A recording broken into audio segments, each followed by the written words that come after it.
Sa papalapit na 2024 PBA Draft ay kanya-kanya ng pag-rebuild ng mga teams at pag-scout ng mga rookie sa PBA Draft Pick. Eto nga mga idol, meron ng mock draft na inilabas sina Snow Badwa. Pero bago ang lahat, ipag-usapan muna natin mga idol ang insidente patungkol kay Kian Baclaan. Kung saan mga idol parang Jan Amores din to. Ang malalalang kay Amores player ang sinugod.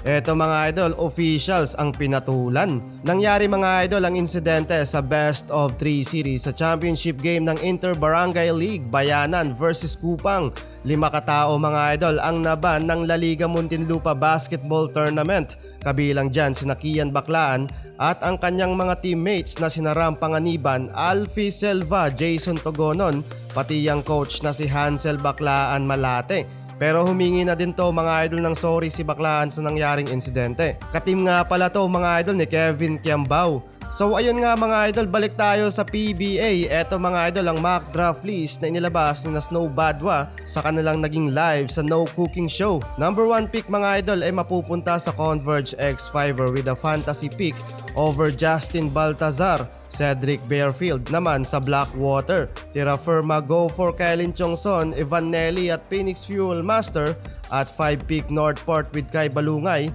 CJ Cancino and Dave L. Defonso to Rain or Shine. Jerome Lastimosa to Magnolia Star Hotshots, Junel Policarpio for Barangay Ginebra, Meralco Bolts to Ben Phillips at San Miguel Beerman to Pau Havillonar. Lilinawin lang natin mga idol na mock draft pa lang ito at hindi pa officials. Ibig sabihin ay posibleng mangyari or may magbabago pa. Nakadepende pa rin yan sa management at coach ng team. Pero isa sa naging agaw pansin sa paningin ko mga idol, eto mga nasa huling big team sa liga ang San Miguel Beerman at Meralco Bolts. Unahin natin sa Meralco. Etong prospect na lang si Ben Phillips na may tangkad na 6 foot 8 inches na team captain ng De La Salle University at UAAP champions. Paniguradong madadraft to sa PBA. Meralco Bolts ang nagpapakita dito ng interest.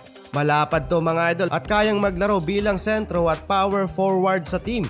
Pati nga Rain or Shine nagkaka-interest din sa player na to.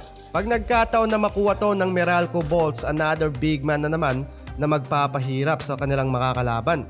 Samantalang sa San Miguel Beerman naman mga idol, eto ang prospect nila na si Pau Havillonar. May tangkad na 6 foot 5 inches mula sa Ilocos Norte, kayang maglaro bilang power forward and center sa kupunan. Well, good decision naman para sa SMB kung sakali na another center ang kanilang kukunin para ma-build up at mahinog palalo ang player na to. No offense mga idol, pero kabilaan na ang injury ni Junmar Fajardo. Grabe din kasi kung ibabad sa game, well maaasahan kasi. Pero nida talaga ni The Kraken ng katawang sa ilalim. At madaming bigs din ng SMB, sina Tautua, Vic Manuel at Rodney Brunjal. Kung sakali man naalis si Vic Manuel, good decision talaga to para sa SMB. Pero ang pinagtataka ko lang, maganda at consistent naman ang pinakita ni Seaman sa stint nila sa finals. Pero bakit hindi rin nababad sa game? Well, anong masasabi nyo mga idol sa mock draft list na to? I-comment mo na yan sa ating comment section.